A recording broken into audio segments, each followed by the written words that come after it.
Yeah.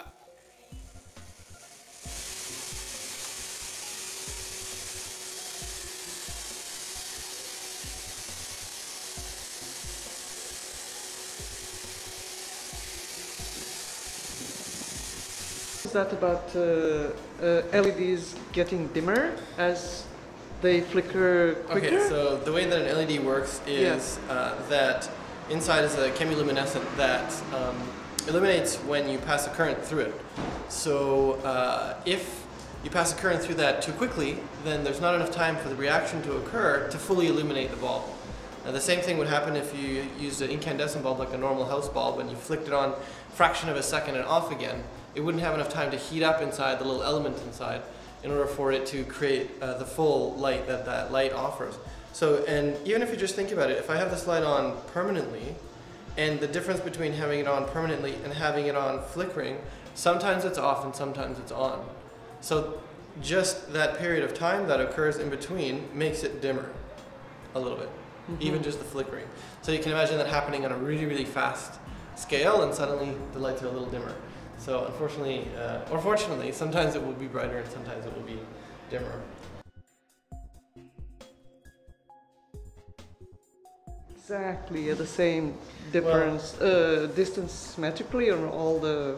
Well, what happens is this whole thing's going to be spinning really, really, really fast. Yeah. And you were trying to create a matrix basically the same way that you have in your television, in that there's a grid essentially. So this first LED has to line up with the first LED on this side, and on that side, and on this side. And the second LED has to line up with the second LED, and so on. So all of these LEDs have to be as aligned as possible in order that you can get the perfect grid going on. Otherwise you have this kind of, the pixels will be very slightly off. So there's the only thing that really needs to happen is you measure the distance properly, because this thing will be spinning so quickly that the centrifugal force will move the whole structure out into a balanced shape. So as long as all of the measurements are correct, we're hoping that it would But it may...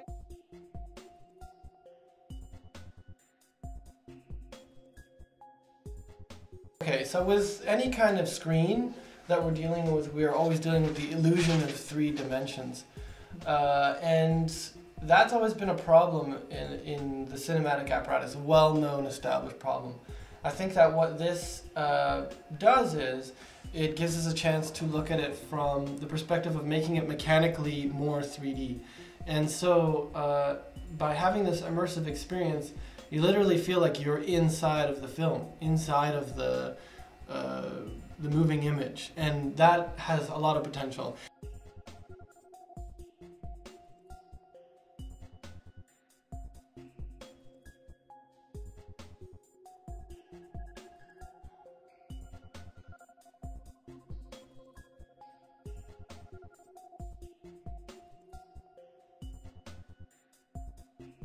The PEGI can receive inputs as well. So you can, like, we were going to do the rock guitar and like hook that up, but you could do anything.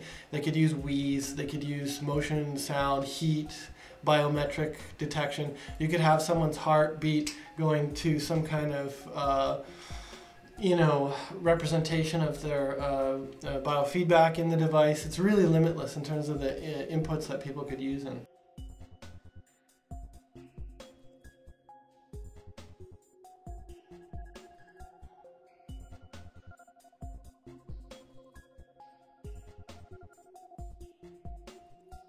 So it's an immersive experience both by putting the viewer themselves inside of this panorama, but it's also, you could attach multiple input devices to make it even more interactive and immersive.